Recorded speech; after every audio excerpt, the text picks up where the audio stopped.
No início dos anos 2000, Ana Maria Gonçalves teve um encontro inesperado com uma rica e importante documentação, que estava nas mãos de uma criança de apenas 6 anos.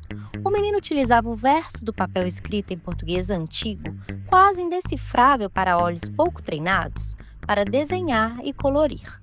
Para a pesquisadora Ana, as palavras faziam sentido e logo percebeu que o material deveria ser analisado com vagar. Foi o que fiz. Desse exercício descobriu e completou vestígios da história de Kendé, uma africana do reino de Dahomey, que foi capturada e escravizada ainda muito pequena. A autora narra com detalhes o percurso de Kendé, batizada como Luísa em terras brasileiras. Um caminho doloroso, repleto de injustiças, violência e desumanização, mas que traçou com muita luta, generosidade, compaixão e sabedoria. Entre os movimentos que participou, se destaca a Revolta dos Malês, ocorrida em Salvador em 1835. Há a possibilidade de Kendé ser mãe de Luiz Gama, importante intelectual do Brasil oitocentista. Filho querido que, embora aforreado, foi vendido ainda criança como escravo pelo próprio pai. Por que conto tudo isso na abertura do episódio de hoje? Para contextualizar o título que escolhemos, pegando de empréstimo o que nomeia o livro de Ana Maria Gonçalves, Um Defeito de Cor, publicado em 2006. Ouvintes, anotem essa dica. É inebriante. A cor da pele foi considerada um defeito, um atraso evolutivo, motivo e justificativa para escravizar Kendi e milhões de outras pessoas. No contexto esportivo brasileiro, não foram poucas as atletas que sofreram exclusão e perseguição por terem como defeito a pele preta. Assim pensavam muitas pessoas e, infelizmente, ainda pensam outras. Algumas delas ocuparam cargos de dirigentes nos clubes e confederações esportivas. No episódio de hoje, vamos conhecer algumas atletas que tiveram suas trajetórias marcadas, atrapalhadas, diminuídas, interrompidas e até mesmo esquecidas por serem mulheres negras. Eu sou Cássia Lima e esse é o seu podcast Além do Pódio. Eu vou imaginar que a gente já foi proibida, por exemplo, de competir numa Olimpíada, né? A gente não é só atleta, né? Nós somos múltiplas mulheres que fazemos muitas coisas. Através da força individual de cada uma, do profissionalismo nosso, do engajamento que nós tivemos, a gente acabou abrindo portas. Vou me espalhar por toda a superfície que eu puder, porque eu não posso me encaixar num espaço tão pequeno, eu nasci assim. Alguns marcadores sociais delimitam e orientam as experiências individuais e coletivas dos sujeitos. Para além do seu gênero, a cor de pele de Melânia também foi um dos fatores que tocaram seu percurso esportivo. O pessoal que está nos ouvindo já está ciente da linda e aguerrida trajetória de Melânia no atletismo brasileiro. O que trouxemos para o episódio de hoje são alguns relatos da própria Melânia, concebidos à pesquisadora Cláudia Maria de Farias, e alguns achados nos jornais brasileiros que referenciavam em algum momento a atleta brasileira, que consideramos ser importantes para compreendermos como o fato de ser negra interferiu na maneira que Melânia era representada e comentada nos lugares. Para que o pessoal compreenda de qual cenário estamos falando, a Luísa irá nos contar um breve contexto sobre o cenário esportivo brasileiro naquela época. Bom, a cidade de São Paulo naquele período passava por um processo de implementação de culturas físicas, atrelados principalmente às ginásticas, que era comandado pelos imigrantes vindos da Alemanha. Alguns clubes esportivos de origem germânica tiveram suas portas fechadas ainda no período da Primeira Guerra Mundial. E esse contexto piorou quando a Segunda Guerra começou. Exatamente, Luísa. É importante dizer também que quando a instituição não era fechada definitivamente, seu nome se modificava, assim como foi o caso do Esporte Clube Germânia, que passou a ser chamado de Esporte Clube Pinheiros. Além disso, alguns dos participantes desses clubes, quando suas portas eram fechadas, acabavam por migrar para outros, assim como foi o caso do alemão Gerner, que acabou indo para o São Paulo Futebol Clube, se tornando técnico de Melânia Luz por um período. Agora que vocês já estão cientes sobre como era o contexto esportivo daquela época, vamos ao ponto desse episódio. Ao ser questionada por Cláudia de Farias, Melânia relata que sentia certo preconceito vindo dos atletas alemães.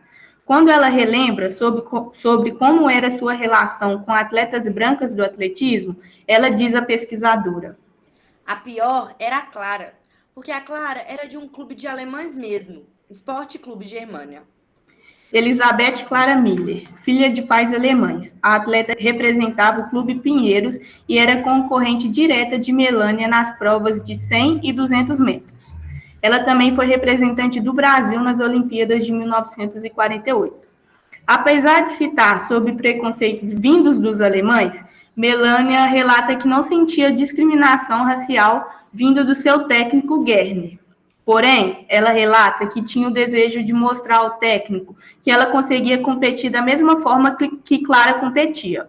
Ela diz em um trecho: Tinha mais a de mostrar para ele que eu podia fazer o que ela faz. Percebemos de forma nítida a rivalidade entre elas.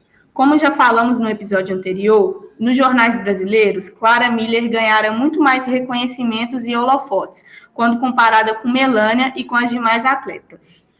No dia 27 de abril de 1946, o jornal A Tribuna publicou uma reportagem intitulada Esporte Feminino, apresentando quais eram as retrospectivas para o desempenho das brasileiras no Campeonato Sul-Americano.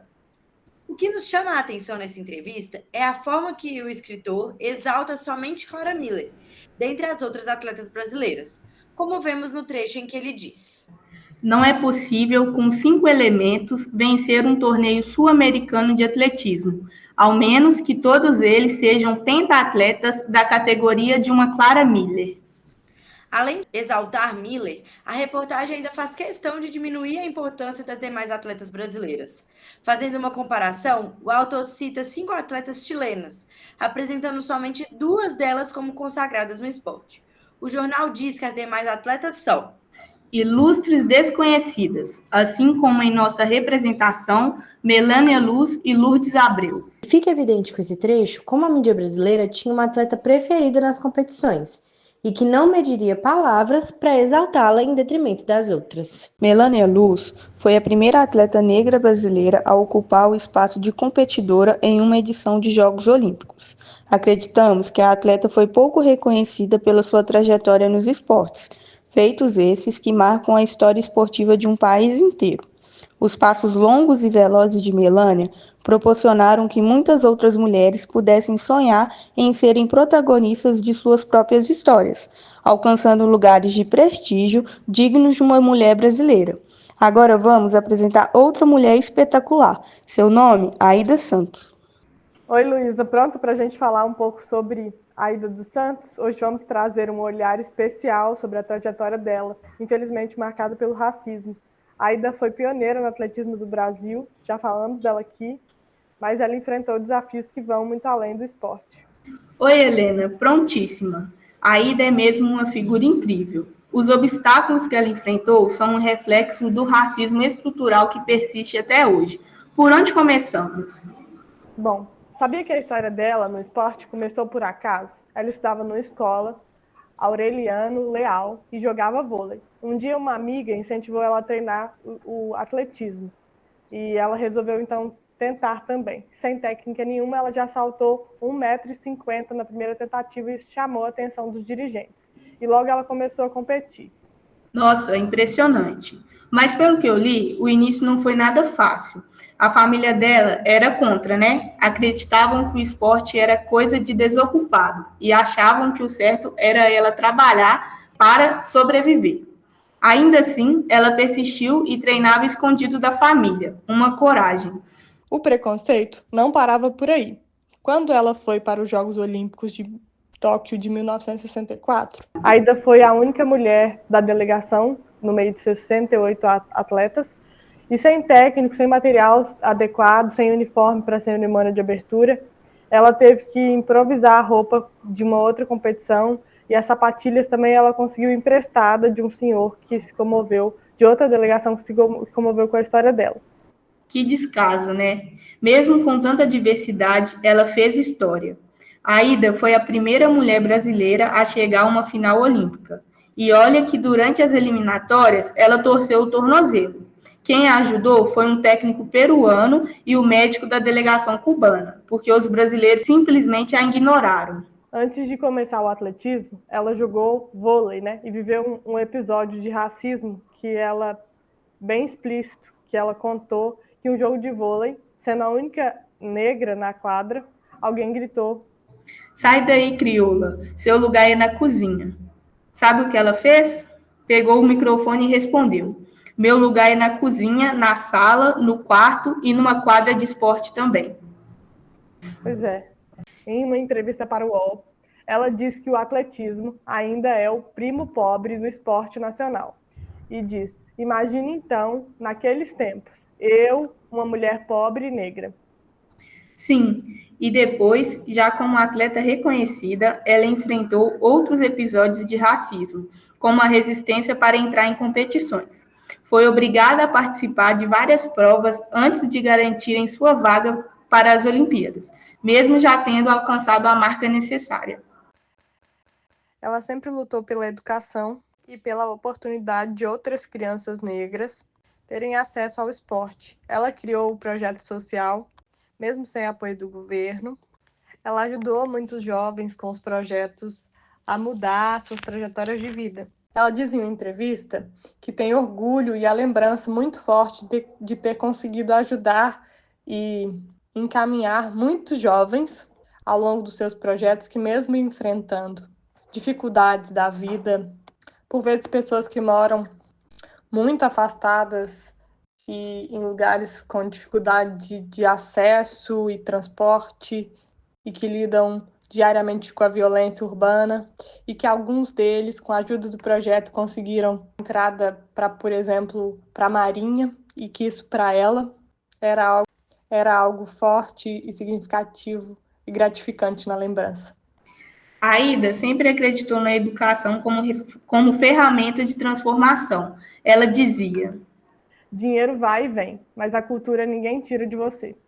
A história dela é um exemplo de resistência e perseverança diante de um sistema que não facilitava nada.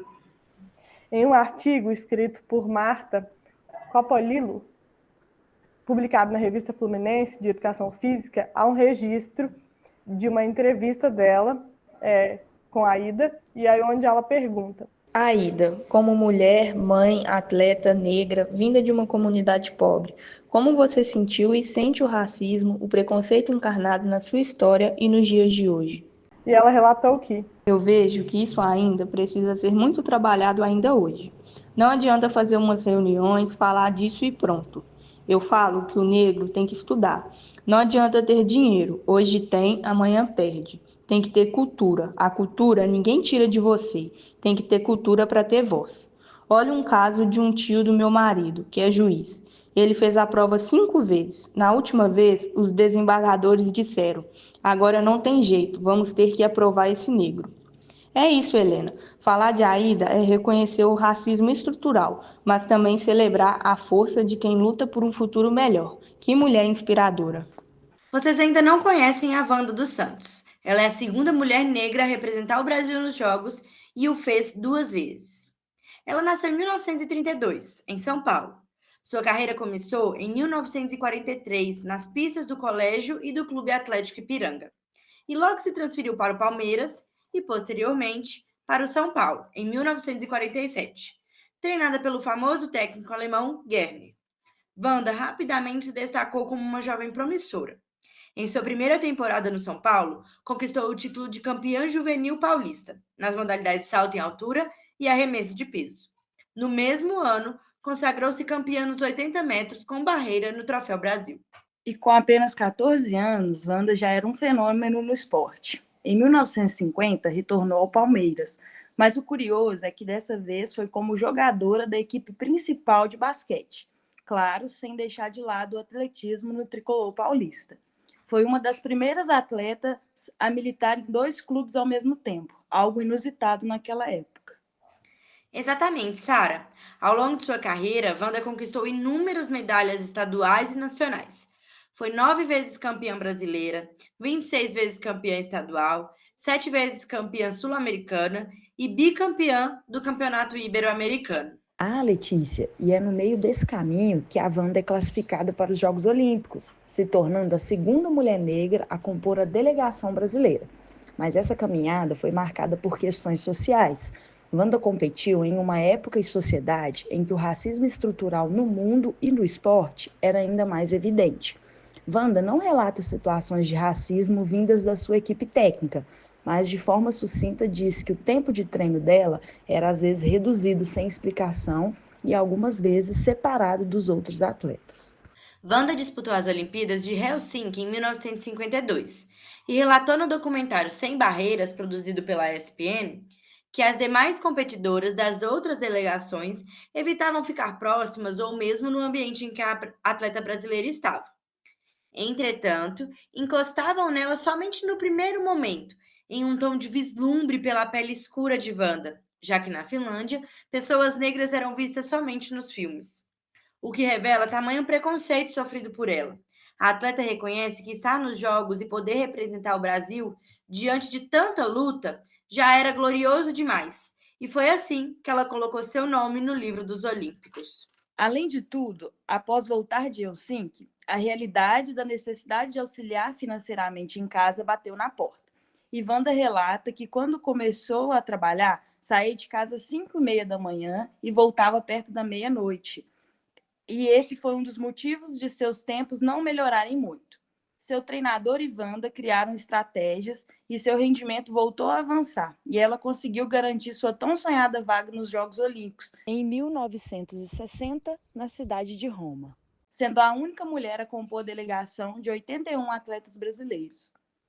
Wanda enfrentou lutas que transcendem as pistas. Carregou em seu corpo não apenas o peso dos desafios físicos, mas também o fardo de um racismo e das questões de gênero que tentou silenciá-la e coagi-la. Ela mesma entende que cada conquista foi uma vitória contra as exclusões, como o isolamento nas competições. E mesmo após a sua aposentadoria, Wanda continuou a competir e conquistar medalhas. Em 2003, conquistou 4 medalhas de ouro no Troféu Brasil de Atletismo de Veteranos. Também participou do Torneio de Veteranos da Universidade Federal de Viçosa e ganhou bronze no triatlo de saltos e ouro nos 100 metros, 200 metros e no salto triplo. O que ainda nos impressiona é sua paixão pela educação. Wanda se formou como professora de educação física e fez diversos cursos para se tornar treinadora. E relata que, para ela, a educação pode transformar e quebrar barreiras sociais, dentre elas o racismo e o machismo, como os quais tanto sofreu. Hoje, aos 92 anos, Wanda dos Santos é um exemplo de determinação e superação. E seu legado continua a inspirar gerações de atletas brasileiros, representando uma das mulheres negras que abriram as portas do esporte e da vida para milhares de outros que vêm construindo seus caminhos. Você conhece a história da Deise Freire? Já ouvi falar, mas sei pouco sobre ela. Pode nos contar? Claro. Deise Jordelina de Castro Freire foi uma velocista e praticante de salto em altura que representou o Brasil em competições importantes. Ela nasceu em Vila Matilde, São Paulo, em 18 de setembro de 1933. Que legal! E como foi que ela começou no esporte? Foi na Escola Federal Firmina, onde ela teve seu primeiro contato com o atletismo. Antes disso, ela estudava em um colégio de madres e aprendeu atividades como bordado e cerâmica. Mas foi com a influência da professora de educação física, Laís, e do técnico Paulo Rezende que ela iniciou sua trajetória esportiva. Deve ter sido uma jornada incrível, mas imagino que ela tenha enfrentado dificuldades. E como? No início, Deise teve muita dificuldade para encontrar clubes que a aceitassem. Por exemplo, ela foi rejeitada no Clube de Regatas Tietê e no Clube Paulistano, sendo explicitamente devido à sua cor, refletindo o preconceito racial da época. Esses episódios marcaram muito a sua vida. Isso é tão triste, mas ela conseguiu superar, não é? Claro, depois dessas recusas, Deise foi convidada para o São Paulo Futebol Clube. Lá ela encontrou acolhimento e treinou ao lado de atletas incríveis, como Wanda dos Santos e Melânia Luz. E como foram as conquistas dela? Foram muitas. Aos 14 anos, ela bateu o recorde brasileiro e sul-americano dos 200 metros rasos. Em 1951, tornou-se recordista no salto em altura. Ela brilhou no Campeonato Sul-Americano de 1952 e participou dos Jogos Olímpicos de Helsinki no mesmo ano, embora tenha sido eliminada nos 200 metros rasos. Uau, que mulher incrível! Mas eu ouvi dizer que a experiência olímpica dela não foi tão boa, certo? Exatamente. Daisy relatou que foi muito difícil, porque ela não tinha um técnico acompanhando. Enquanto outras atletas tinham suporte, Daisy precisava treinar sozinha. O técnico que tinha na Olimpíada era fora de São Paulo e não estava acostumado com ela.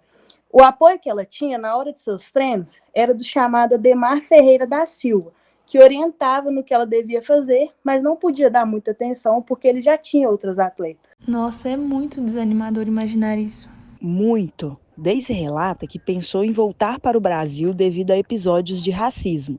Relata que as americanas não queriam pessoas negras no mesmo andar que elas. Tal fato incomodou tanto Daisy que ela precisou recorrer ao Caetano Carlos Paioli, repórter da Gazeta Esportiva, para facilitar seu retorno ao Brasil. Após muita tensão, a reivindicação das americanas não foi atendida. Nossa, que absurdo! E ela continuou no atletismo depois disso? Por um tempo, sim. Ela ainda competiu nos Jogos Pan-Americanos de 1955 e conquistou uma medalha de prata no salto em altura. Mas, devido à falta de apoio e reconhecimento, perdeu o ânimo e decidiu se afastar do esporte. E o que ela fez depois? Daisy se dedicou à família, à vida religiosa e a projetos comunitários. Ela trabalhou como conselheira de saúde e meio ambiente em Jabaquara, São Paulo, e contribuiu ativamente para a sua comunidade. Que história inspiradora, Sara! E apesar de tudo, ela deixou um legado incrível. Sem dúvida, a trajetória da Daisy foi trilhada com superação e força, enfrentando tantas adversidades de cabeça erguida. É verdade, Sara. A história dela também nos faz refletir sobre como o talento muitas vezes é ofuscado pela falta de apoio e pelo preconceito. Daisy enfrentou barreiras que não deveriam existir, e isso nos lembra do quanto ainda precisamos avançar para que atletas como ela tenham o reconhecimento e o suporte que merecem. Ouvintes, ativem a imaginação e transportem-se para o Brasil da segunda metade da década de 1960. Um país marcado pela truculência da ditadura militar. Nesse cenário, era uma vez uma mulher negra que não deixava para depois. Ela não apenas refletia, mas denunciava as mazelas do regime e o racismo que permeava os clubes esportivos brasileiros. Irenice Maria Rodrigues não se limitou a expressar sua indignação de forma isolada. Ela articulou movimentos coletivos, como a famosa greve do atletismo, para expor a falta de apoio, a precariedade da estrutura e a desigualdade nas condições de treinamento. Agora, continuem visualizando. O ano é 1971. Uma competição internacional. Todas as atletas posicionadas em suas marcas. O silêncio toma conta. 3, 2, 1. Tiro. O tiro da largada ecoa. Mas Irenice Maria Rodrigues, a grande favorita ao pódio, não corre. Ela caminha pelo estádio. Era um ato de protesto?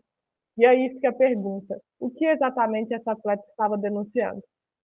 Irenice era mineira, de Itabiri, nascida no início dos anos 30, e tinha um talento incrível com desempenhos espetaculares. Além de quebrar diversos recordes, Irenice também participou e liderou movimentos de resistência à ditadura militar e protestos contra o COB, denunciando as péssimas condições de trabalho destinadas, sobretudo, às atletas pobres e negras. Em 1963, foi convocada para o Campeonato Sul-Americano, realizado na Colômbia, e nesse mesmo ano competiu no Campeonato Brasileiro. Já em 1967, destacou-se ao tornar-se recordista de 800 metros. Vale lembrar que essa prova, na época, era considerada inadequada para mulheres, sendo frequentemente alvo de discussões entre treinadores e médicos esportivos. Bom, Irenice desafiava as limitações e justificativas científicas e médicas que impunham restrições às mulheres, como destaca Cássia ao mencionar a prova dos 800 metros. O nome do Dr. Valdemar Areno aparece com frequência nos dados encontrados, sempre envolvido em polêmicas com essas questões. Sobre Irenice, ele reconhecia não apenas o seu excelente desempenho esportivo, mas também sua notável capacidade de recuperação física.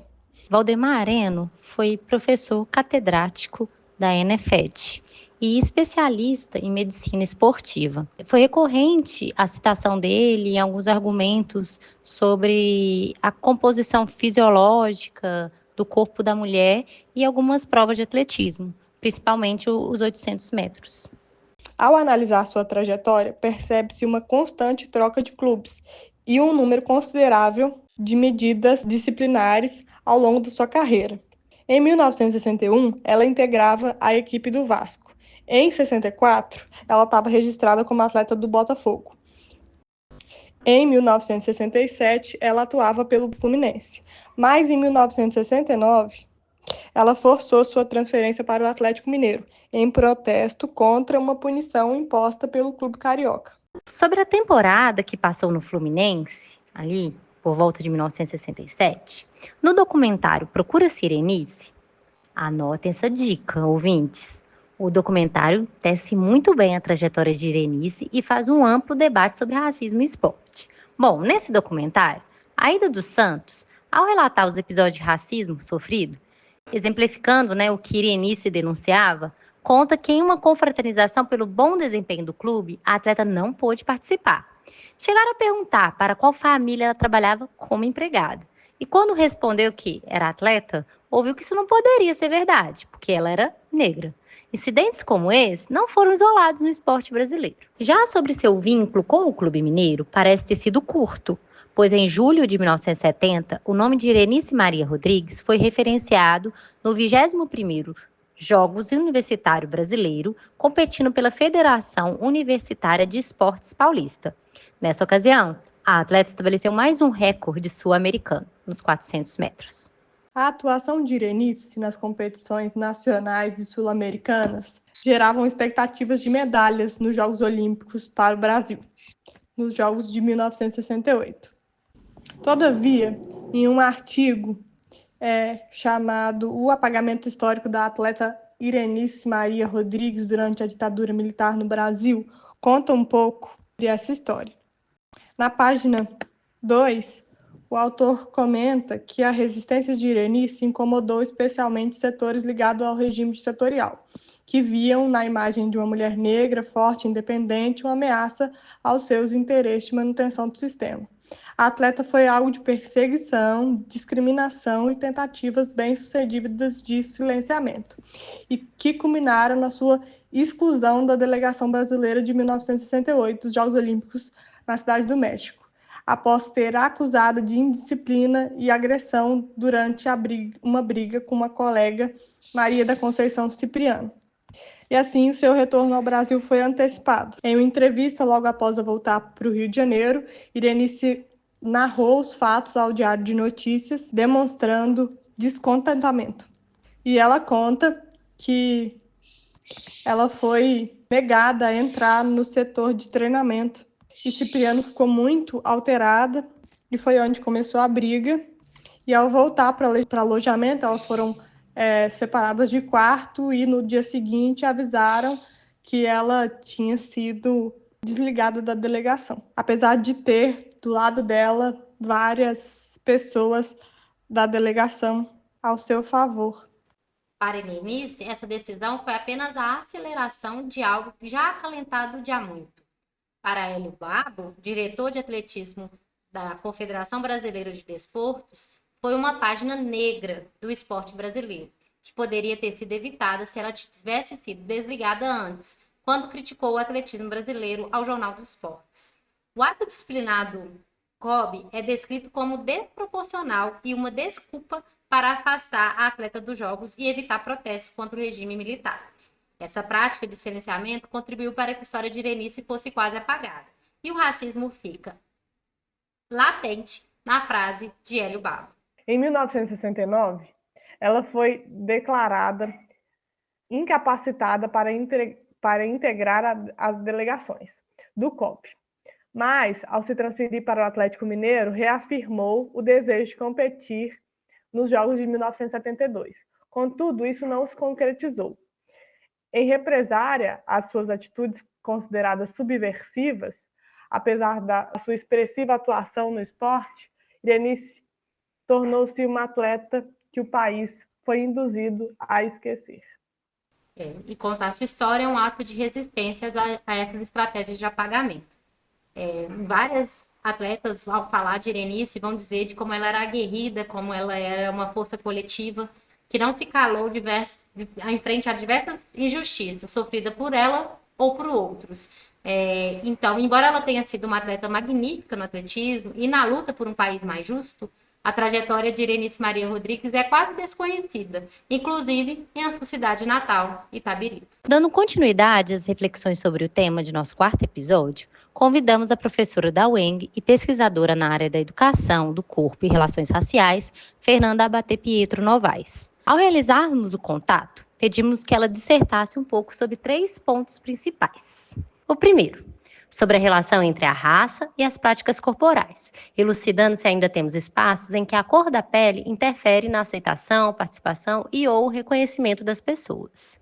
Então, bom, quando vocês me perguntam sobre a relação entre raça, né, e as práticas corporais, se a gente ainda tem espaço em que a cor da pele interfere na aceitação e na participação ou no reconhecimento das pessoas no esporte, nas práticas corporais, infelizmente a resposta é sim, né, gente? A gente sabe que a gente vive num país racista ainda hoje, né, que por mais que o mito da democracia racial ainda paire sobre a nossa sociedade, né, a ideia que foi proposta e foi propagada logo depois da escravidão, da convivência em harmonia entre as raças, a gente sabe que ela não é real, né, que ela é realmente um mito. E o racismo ele é estruturante da nossa sociedade, então as práticas corporais não ficariam fora,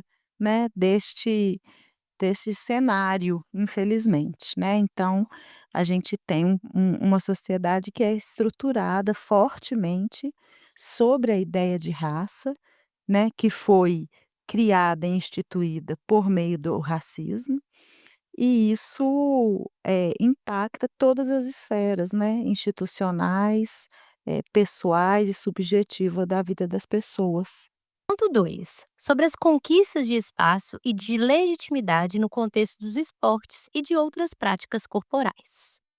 E sim, a gente pode, graças a Deus, afirmar que houve conquistas de espaço e de legitimidade, no contexto dos esportes e de outras práticas corporais aí para as pessoas negras, assim como em outros setores também, né, da sociedade, à custa aí de muita luta dos movimentos sociais, principalmente do movimento negro, né, de pesquisadores, pensadores negros que vêm aí, de longa data tentando, né, minimizar esses efeitos do racismo, mas, então a gente tem muitas conquistas, mas a gente tem que estar sempre muito atento, né, porque o racismo ele se reatualiza constantemente, ele troca de roupa.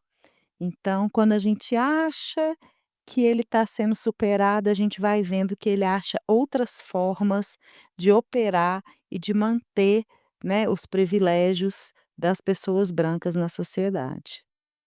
Então hoje a gente não tem mais, obviamente, pessoas negras sendo açoitadas, né, sendo marcadas a ferro como mercadoria, como animais, mas a gente assiste com uma certa, complacência, né, com uma certa facilidade, pessoas negras sendo alvejadas à luz do dia na porta das suas casas, nas comunidades, né, crianças negras sendo alvejadas dentro das suas escolas, né, homens negros sendo asfixiados por policiais em plena luz do dia. Então o racismo ele vai se atualizando, ele vai mudando as suas formas de operar. A gente então tem que estar sempre muito atento, né, a essas formas. E o último ponto, nós perguntamos mais especificamente sobre as questões enfrentadas pelas mulheres negras. Por muito tempo, as mulheres não ti negras, né, em especial, não tinham um lugar, de destaque nem dentro do movimento negro, então dentro do movimento negro prevaleciam, né, as pautas e os homens negros é que estavam à frente, E dentro do movimento feminista também as mulheres negras não se sentiam totalmente contempladas. Então hoje a gente tem aí o movimento feminista negro, né, tem 2 autoras importantes, a Angela Davis e a Lélia Gonzalez, que são autoras que quem quiser, se aprofundar nesse tema do feminismo negro, eu recomendo fortemente. A Lélia Gonzalez, já lá em 1970, ela já chamava atenção para essa questão da interseccionalidade, né, da interseccionalidade. Apesar dela não usar ainda essa expressão, né, que vai, denotar aí essa interseção entre raça, classe e gênero, né, que é o que vai fazer com que as mulheres negras sofram uma opressão aí, maior do que os homens negros em relação à raça e maior do que as mulheres brancas em relação ao gênero. Então ela já fazia isso, né, lá em 1970, ao mesmo tempo, por exemplo, que Patrícia Hill Collins, né, estava escrevendo também as suas reflexões, sobre as mulheres negras no Brasil e na América Latina. Então a mulher negra ela está sempre, sendo vítima aí de estereótipos, né. A Lélia Gonzalez vai classificar bem esses estereótipos aí, tem um artigo dela que chama Racismo e Sexismo na Sociedade Brasileira, onde ela vai dizer que a mulher negra no Brasil ela é vista por 3 perspectivas principais: a mulata, né, que tem a ver com a sexualidade, com a mulata ali do carnaval, do samba, a doméstica, né, que é a trabalhadora do lar, as empregadas domésticas, e a mãe preta, que é aquela figura maternal que acolhe, né, que tem a ver com a ama de leite também, da época da escravidão. Então ela vai, caracterizar aí esses estereótipos da mulher negra dentro desses 3, eh eh, elementos aí. Isso fica super claro no livro Casa Grande Senzala, do Gilberto Freire, tem uma passagem onde ele escreve, muito claramente, né, sobre, essa hierarquia entre as mulheres, que a branca é para casar, a mulata é para, não vou falar aqui um palavrão, e a preta é para trabalhar. Então isso está bem explicitamente, né, escrito nessa obra do Gilberto Freire. O livro de Ana Maria Gonçalves, que nomeia esse episódio Um Defeito de Cor, também foi tema do Samba Enredo da Portela no Carnaval de 2024. Muito significativo que a história narrada por Ana seja tematizada por uma escola de samba. O Carnaval é tempo e lugar em nossa cultura de exaltação de nossas raízes e de denúncia de nossas mazelas sociais, tendo a alegria como um importante condutor e aglutinador do coletivo. Nesse sentido, o samba enredo é também uma potente forma de protesto e reivindicação. Por meio de muitos, pautas sociais esquecidas e subjugadas ganharam foco. No enredo composto para conduzir a Portela na Marquês de Sapucaí, a história de Kendé foi novamente narrada. No percurso dessa mulher africana, o desejo de rever o filho a perseguiu até sua travessia. A vontade de descansar seu olhar sobre o solo brasileiro também permeou seus últimos dias. E assim cantou a Portela. Sagrado feminino ensinamento, feito águia, corta o tempo, te encontro ao ver o mar. Inspiração à flor da pele preta, tua voz tinta e caneta, no azul que reina Iemanjá. E mais adiante, Saravá Kendé, teu nome vive, teu povo é livre, teu filho venceu, mulher. Em cada um de nós, derrame seu axé. Saravá Melânia, Aida, Wanda, Deise e Irenice.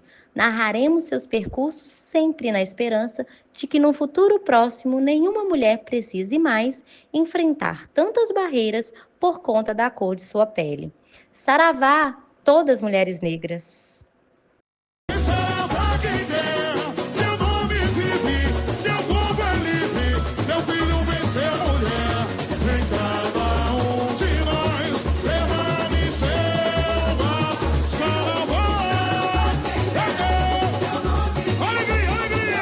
Agradecemos, queridos ouvintes, por estarem conosco até o momento. Esperamos que tenham gostado do nosso episódio. Não percam o próximo episódio, onde vamos entrevistar Esmeralda de Jesus, a incrível ex-atleta de atletismo. Aguardo vocês. Até a próxima!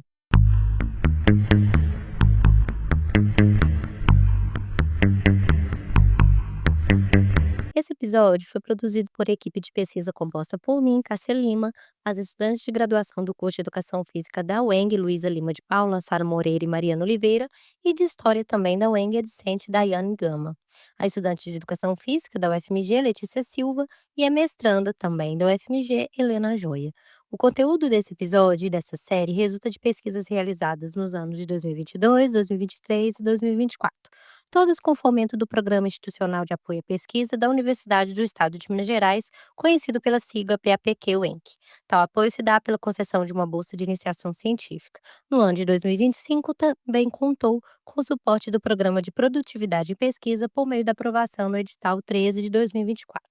A música Gigantesca, de autoria da cantora e compositora Mariana Volker, compõe a vinheta dessa série, bem como trechos de reportagem do Esporte Espetacular, exibida em 8 de março de 2024.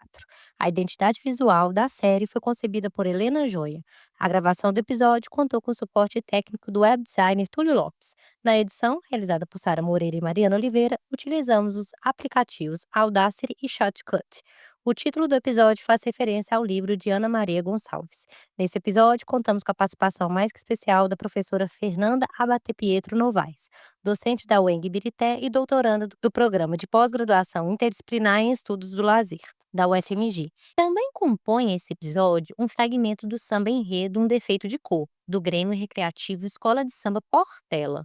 O samba enredo foi composto pelos carnavalescos André Rodrigues e Antônio Gonzaga para o desfile de 2024. Tais autores se inspiraram no livro de Ana Maria Gonçalves. Esta série de podcast é vinculada à universidade pública e não conta com outras formas de financiamento.